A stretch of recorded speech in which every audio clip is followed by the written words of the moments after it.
Amen. Que Dieu soit béni.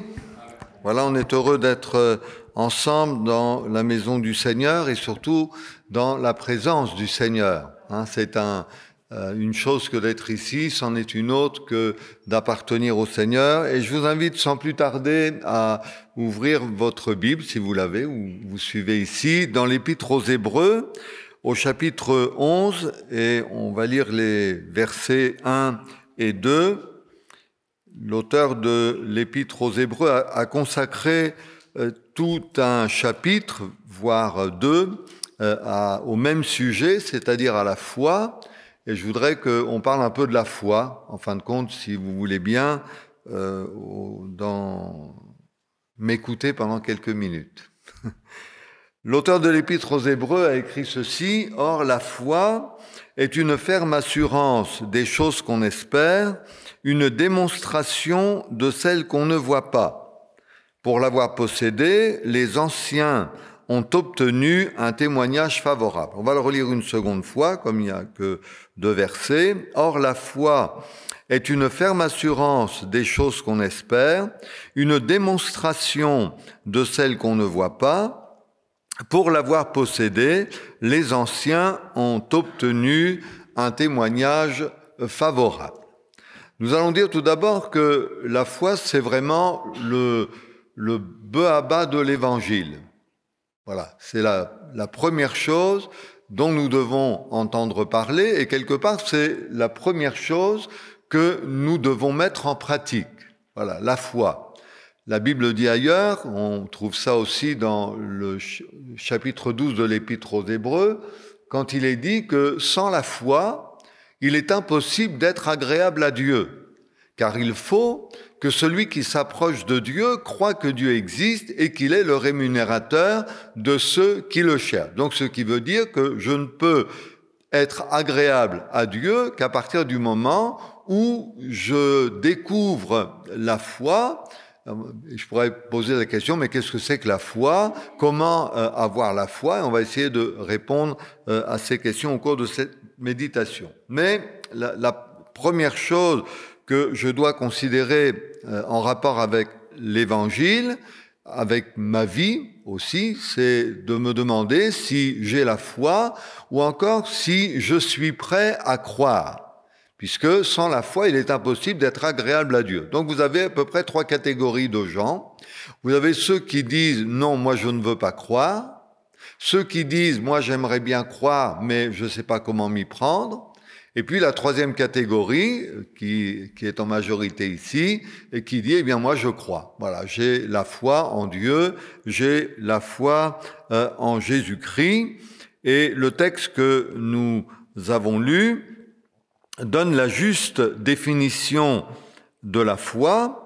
Et si vous lisez le chapitre 12 de l'Épître aux Hébreux, vous verrez qu'il y a toute une liste de gens qui ont cru et qui ont marché par la foi et qui ont par la foi accompli certaines choses avec la grâce de Dieu.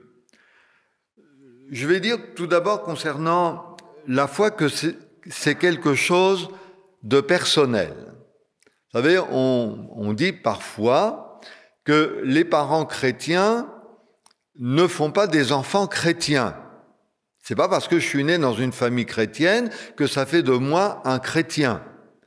Parce que la foi en Dieu, la foi en Jésus-Christ, c'est quelque chose de personnel. Parce que la Bible s'adresse à l'individu, parce que la Bible dit qu'il n'y a pas un juste, pas même un seul, que tous ont péché et sont privés de la gloire de Dieu.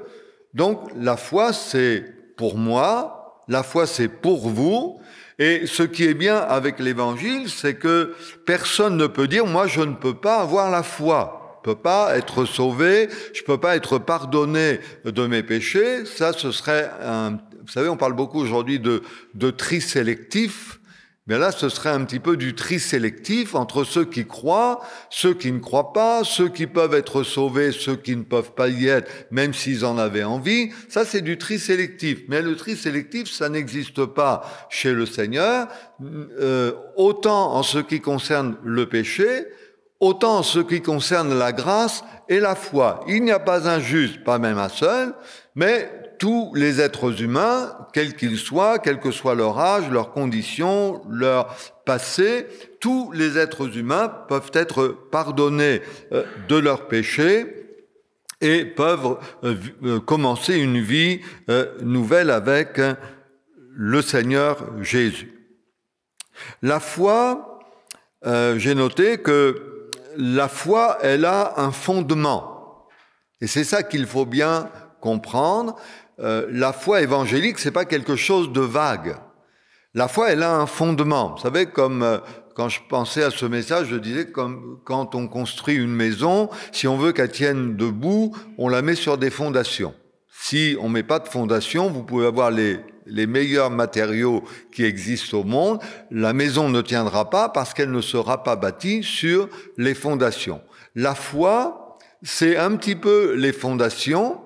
Voilà, on établit à partir d'aujourd'hui, et pourquoi pas à partir d'aujourd'hui d'ailleurs, on établit notre vie sur quelque chose et surtout on établit notre vie sur quelqu'un. Et vous le savez maintenant, puisque certains d'entre vous viennent depuis plusieurs dimanches, la foi, elle repose sur ce que la Bible dit concernant la mort et la résurrection de Jésus. Donc, en fin de compte, pour avoir la foi, il faut que je sache, il faut que j'apprenne ce que Dieu a fait pour moi en Jésus-Christ et pourquoi il l'a fait. Vous serez d'accord avec moi si je vous dis qu'il y a des gens qui se posent beaucoup de questions sur Dieu. Est-ce que Dieu existe, par exemple, ou encore, s'il y a un Dieu, est-ce que ce Dieu-là s'intéresse à moi? Est-ce que Dieu est bon? Quelle image, quelle représentation est-ce que je peux me faire de Dieu? Quelle est l'image qui correspond au Dieu vivant et vrai? Et est-ce que je peux placer ma confiance en ce Dieu-là? Eh bien, il suffit pour nous de savoir ce que dit l'Évangile pour savoir si nous sommes prêts à placer notre foi, notre confiance en Dieu ou pas. Mais ce qui est intéressant, c'est que chaque être humain peut un jour dans sa vie entendre le message de l'Évangile. Les uns d'une manière, les autres d'une autre. Mais Dieu va s'arranger, Dieu fait en sorte que tout le monde puisse entendre sa parole pour que chaque personne prenne position ou pas devant le Dieu vivant et vrai et devant l'amour de la croix. Donc la foi, elle repose sur la mort et la résurrection de Jésus. C'est ça l'évangile. Ça c'est le b.a.-ba de l'évangile. Croire en Jésus-Christ mort pour nos péchés et ressuscité d'entre les morts, que le nom du Seigneur soit béni. Et parce que Jésus est ressuscité d'entre les morts, savez-vous qu'il peut nous sauver aujourd'hui? Dieu n'est pas le Dieu du lendemain. Nous on dit, bon, on verra ça demain, on a le temps demain, on ne sait pas de quoi demain sera fait, mais on ne veut pas faire peur aux gens non plus en leur disant il faut absolument que vous acceptiez le Seigneur aujourd'hui parce que demain on ne sait pas. C'est pas ça l'évangile. C'est de dire mais j'ai l'occasion, j'ai l'opportunité, je vais y venir dans quelques instants, j'ai l'occasion d'entendre parler de Jésus-Christ, j'ai l'occasion de placer ma foi en Dieu, j'ai l'occasion de placer ma foi dans le message de l'Évangile. La foi, c'est la ferme assurance des choses qu'on espère, une démonstration de celles qu'on ne voit pas.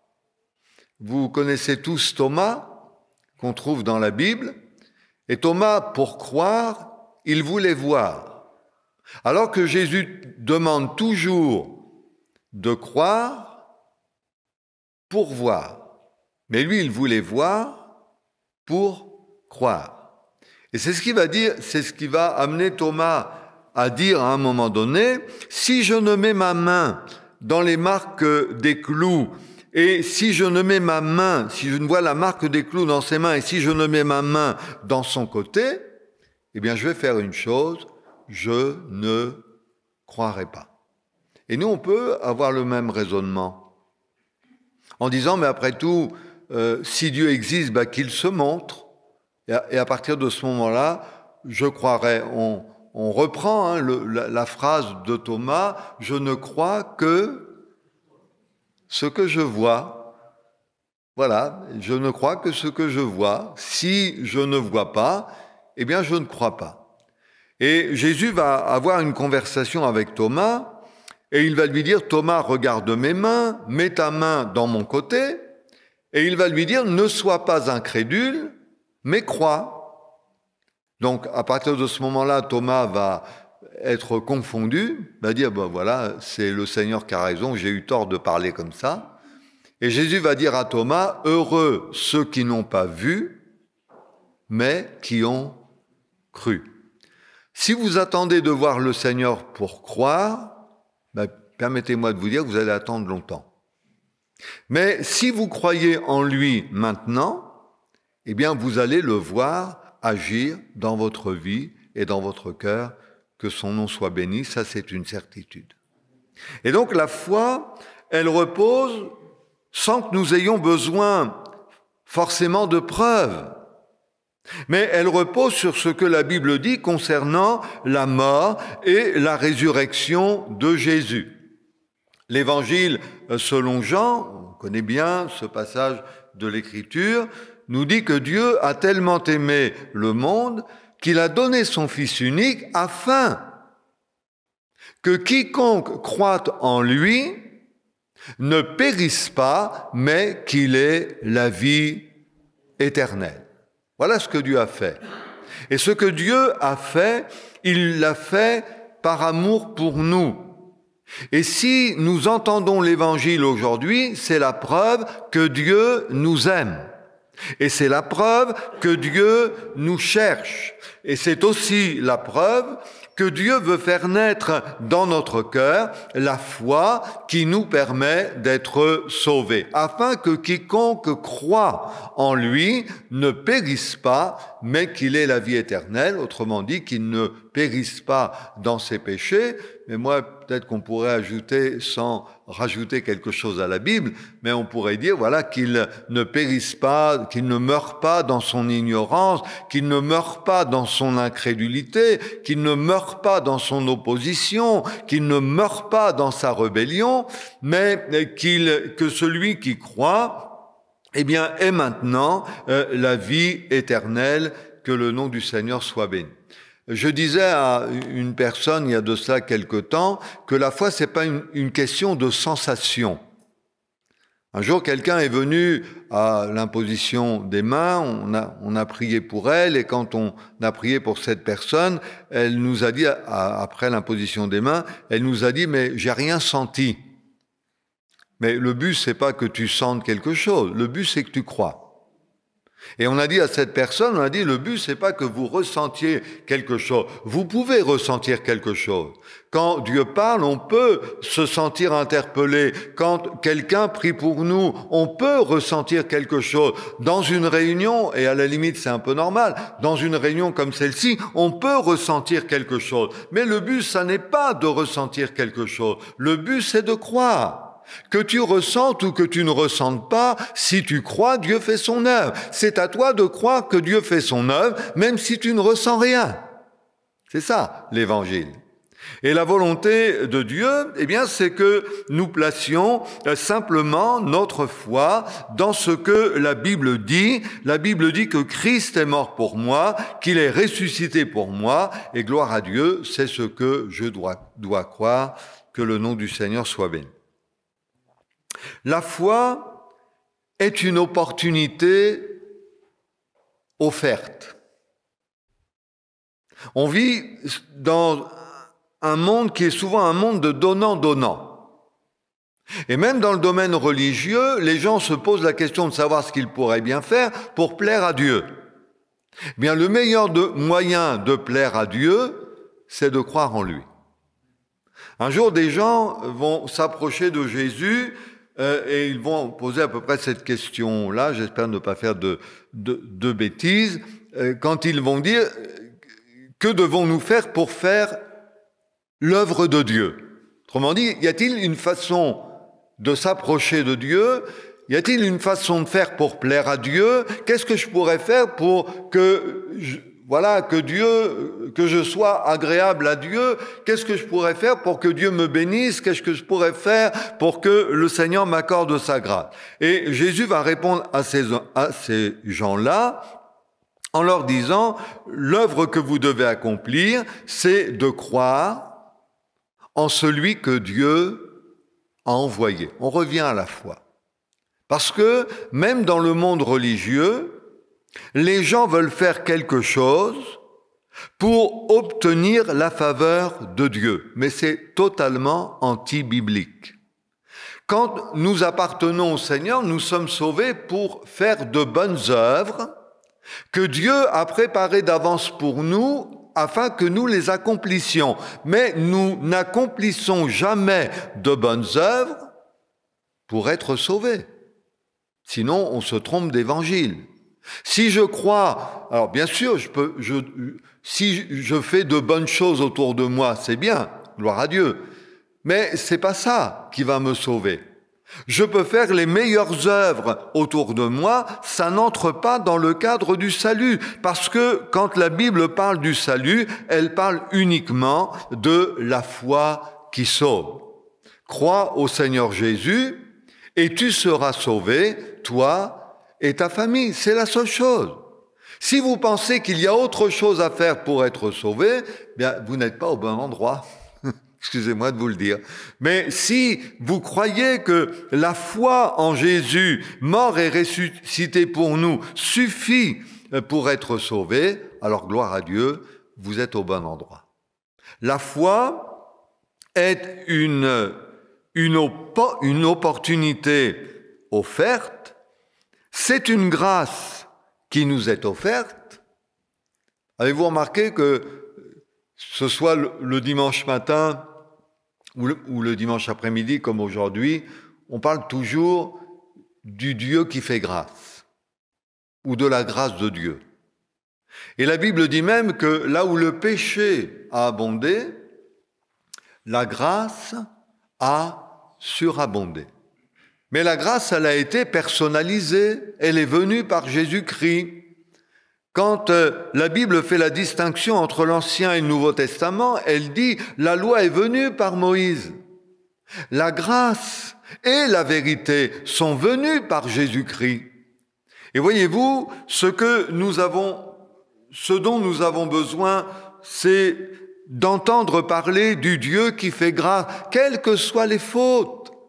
Quel que soit le péché, quel que soit le domaine dans lequel j'ai besoin de l'intervention de Dieu, c'est une grâce qui nous est offerte, sauf, et ça c'est bien avec le Seigneur en fin de compte, sauf que la décision ne peut venir que de nous.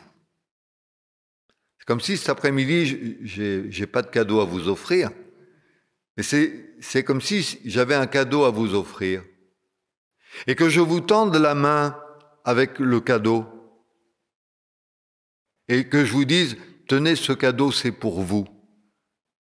Mais je ne vais pas vous obliger à l'accepter. Alors bien sûr, dès qu'on parle de cadeau, on n'hésite pas trop, on dit « Ouais, je le veux ». Mais c'est la même chose. Dieu vient avec le cadeau de l'Évangile. Mais c'est moi qui vais prendre la décision, personne d'autre.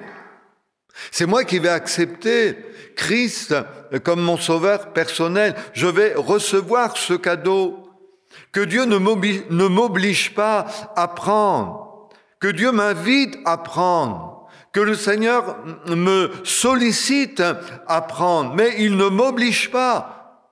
Parce que si la foi devient une obligation, j'ai plus rien à dire. Mais c'est bien ce qui est agréable quelque part avec le Seigneur, c'est qu'il laisse à chacun la liberté de choisir entre le bien et le mal, entre la mort et la vie. C'est le choix de chacun d'entre nous. Et dans l'Ancien Testament, on trouve cette phrase « J'ai mis devant toi le chemin de la vie et de la mort, choisis le chemin de la vie afin que tu vives. Et c'est ça l'Évangile. C'est un choix que je fais, comme on fait des choix dans la vie. Est-ce que vous avez fait déjà des choix dans la vie ? Est-ce que vous avez des projets en disant « Tiens, je vais faire ce choix-là ». Vous avez choisi de venir à la réunion. Vous avez choisi votre travail. Vous avez choisi peut-être votre voiture, l'endroit où vous allez habiter. Vous avez fait des choix. Il y a de bons choix, il y a de mauvais choix, chacun le sait. Mais quand on choisit l'Évangile, quand on accepte Christ comme son sauveur personnel, alors on fait le bon choix. Vous connaissez l'histoire, j'apprends souvent comme exemple, c'est lorsque Marie, la sœur de Marthe, s'est assise aux pieds de Jésus pour écouter sa parole, et Jésus dit de Marie, elle a choisi la bonne part qui ne lui sera point ôtée. À aucun moment Jésus ne dit « je l'ai obligé à s'asseoir ». Je l'ai obligé à m'écouter. Je l'ai obligé à recevoir. À aucun moment Jésus ne dit ça. Marie a choisi. Elle était assez grande pour choisir. Vous savez, on dit quelquefois quand les enfants sont grands, on leur dit écoute, tu es assez grand pour savoir ce que tu as à faire. D'accord ? Et il arrive un âge où on est capable de faire un choix. Parce que Dieu nous a donné une volonté, il nous a donné une conscience, donc on est capable de faire un choix. Et Marie, elle a choisi de s'asseoir aux pieds de Jésus, et la Bible dit, Marie a choisi la bonne part qui ne lui sera point ôtée. La foi produit automatiquement quelque chose. Jésus va dire à une femme qui s'appelait Marthe, donc la sœur de Marie, il va lui dire à un moment donné, lors de la résurrection, lors de la mort et de la résurrection de Lazare, il va lui dire, ne t'ai-je pas dit que si tu crois, tu verras la gloire de Dieu. Il y a une condition pour Marthe, qui était celle de la foi, pour voir. Parce que la foi produit automatiquement quelque chose. D'ailleurs, la foi, que l'on soit chrétien ou qu'on ne le soit pas.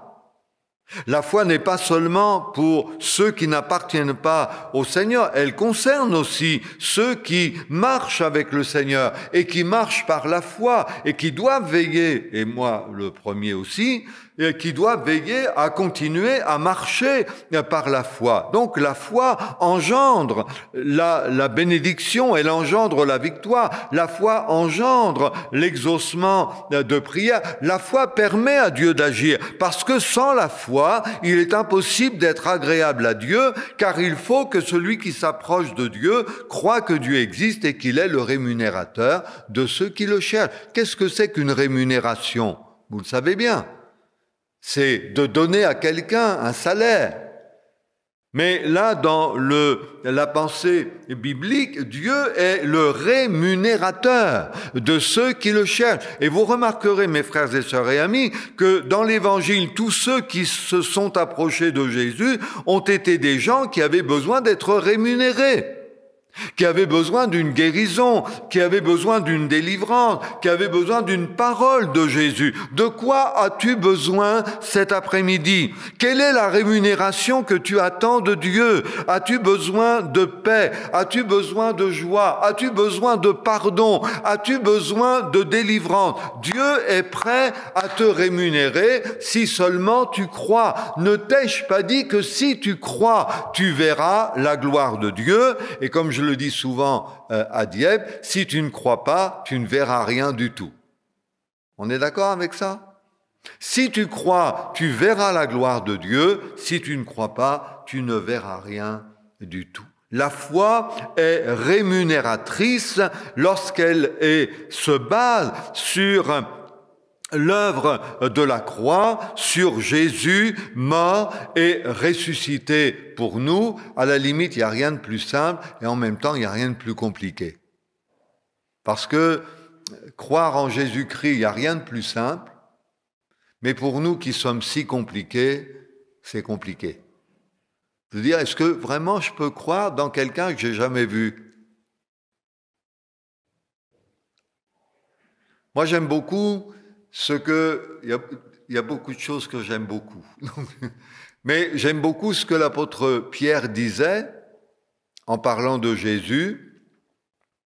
Vous l'aimez sans l'avoir vu. Vous croyez en lui sans le voir encore.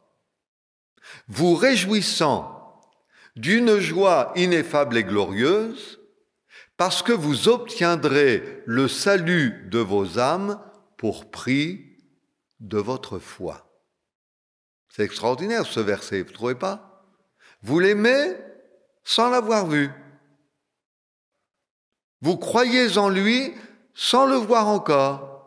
Donc ce n'est pas une question de ressenti ou de voir quelque chose, c'est une question de foi. Ou tu crois, ou tu ne crois pas, mais la Bible nous invite à croire et la foi peut produire en moi quelque chose selon ce que je suis venu chercher ou selon ce que je vais demander à Dieu.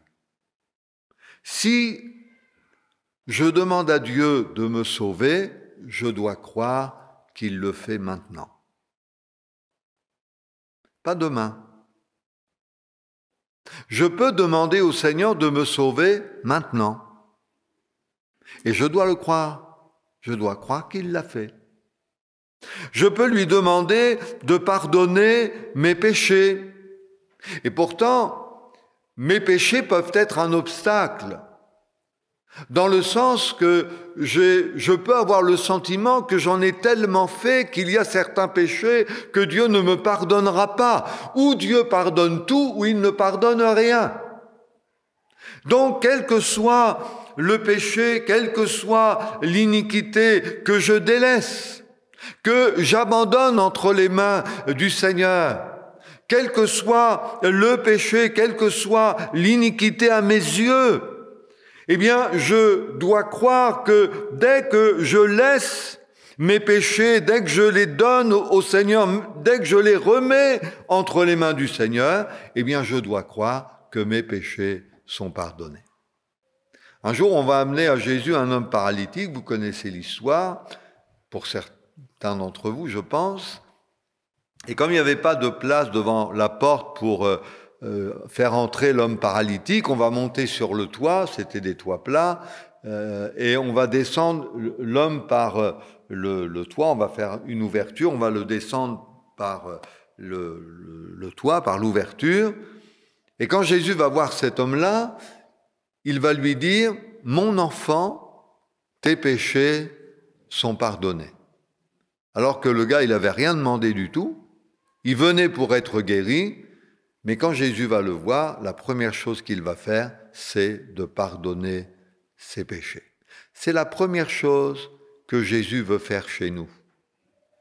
Pardonner nos péchés. C'est la première chose. Et ensuite, il y a des bénédictions qui découlent du pardon des péchés, la paix, la joie, la guérison, bien que le Seigneur puisse nous guérir aussi avant qu'on ait expérimenté le salut, mais en règle générale, ce sont des choses qui découlent de la foi et je peux recevoir ce que je suis venu chercher auprès du Seigneur si seulement je crois. Ne t'ai-je pas dit que si tu crois, tu verras la gloire de Dieu. Et puis la dernière chose concernant la foi, je l'ai dit tout à l'heure, la foi est agréable à Dieu. Quand nous plaçons notre foi en Dieu, nous faisons sa volonté. Je disais tout à l'heure qu'il y a des gens qui se demandent ce qu'ils pourraient bien faire pour plaire à Dieu, pour être dans la volonté de Dieu. Bien, pour être dans la volonté de Dieu, pour être agréable à Dieu, il ne faut pas chercher midi à 14h. Pour être agréable à Dieu, il faut croire seulement. Jésus va dire à un homme nommé Jairus, dont la petite fille était mourante et décédée, Jésus va dire à cet homme-là, « Ne crains point, mais crois seulement. » Peut-être qu'on a aussi, sans aller aussi loin que l'histoire de Jairus, peut-être qu'on a des raisons de craindre.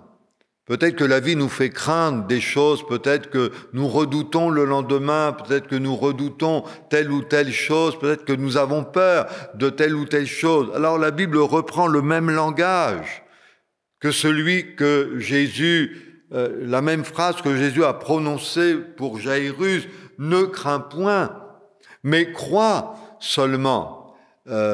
Un jour, on est allé avec un autre pasteur, on est allé visiter une personne d'un certain âge et dans la visite, la personne se plaignait, elle avait des raisons d'ailleurs, mais disait « Ah, ça ne marchera pas, ça ne s'arrangera pas », enfin ça allait de mal en pis et il fallait vraiment être courageux pour aller faire la visite. Et quand on est ressorti de là, le pasteur qui était avec moi, il me dit, tu vois, la façon dont s'exprime cet homme, c'était une espèce de foi dans le mal. Un peu ça, en fin de compte. Hein?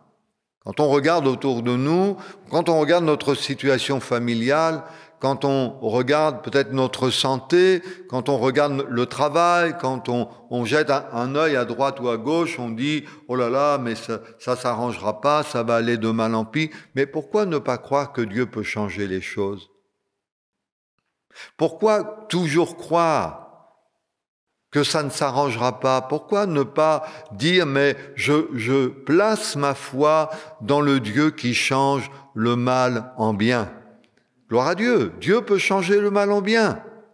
Dieu peut changer le mal en bien pour vous, pour nous. La foi est agréable à Dieu dans le sens que la foi ne met pas en doute ce que Dieu a dit. C'est pour ça que la foi est agréable à Dieu, parce que nous ne mettons pas en doute ce que Dieu a dit.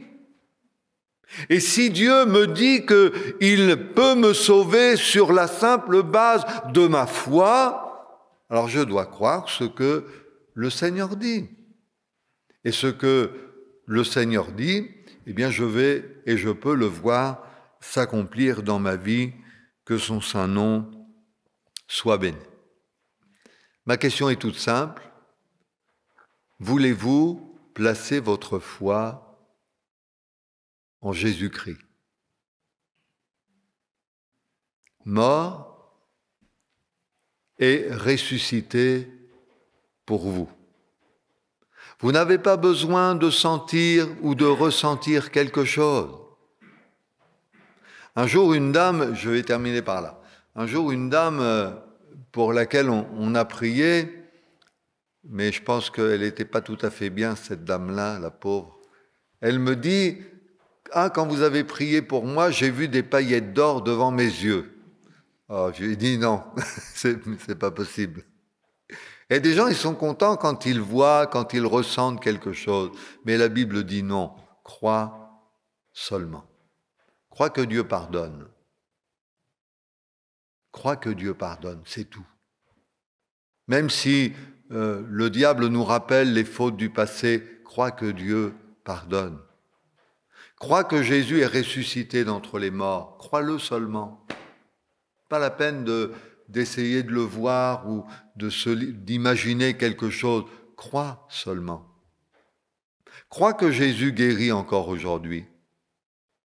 Crois-le seulement. Si tu crois, tu verras la gloire de Dieu. C'est ce que la Bible nous invite à faire aujourd'hui. Et je vous invite aussi à placer votre foi dans le Seigneur et à le faire avec beaucoup de simplicité, mais beaucoup de vérité, si je peux m'exprimer ainsi, en disant, bien moi je prends la décision, c'est mon choix à moi. C'est mon choix à moi. De croire en Dieu, de croire dans l'amour de Dieu, dans l'évangile de son Fils, que le nom du Seigneur soit béni. On va prier ensemble, si vous le voulez bien. Amen. Alléluia. Gloire à Dieu. Merci Seigneur. Gloire à toi. Merci Seigneur, que ton nom soit béni. Nous sommes heureux, Seigneur, de pouvoir encore nous approcher de toi et d'être invités par ta parole à croire simplement, à placer notre foi en toi. Merci pour la croix, merci pour ton amour à notre égard. Nous te bénissons, nous te louons, Seigneur, parce que nous savons que s'il n'y a pas un juste, pas même un seul, savons que nous sommes tous au bénéfice de la même œuvre, au bénéfice du même amour, du même pardon, de la même réconciliation, et nous te louons pour le sang de Jésus qui a été répandu pour chacun d'entre nous. Et je veux te prier, Seigneur, pour que si quelqu'un dans cet auditoire a du mal à croire, a du mal à se positionner par rapport à la foi, eh bien je te demande dans le nom de Jésus d'aider, de secourir cette personne-là, de l'encourager, Seigneur, à s'approcher de toi sur la base de la foi et à le faire avec simplicité. Merci pour l'œuvre du Saint-Esprit. Merci pour ta présence au milieu de nous, Seigneur. Que ton nom soit glorifié en Jésus-Christ, notre Sauveur. On va rester quelques minutes dans la prière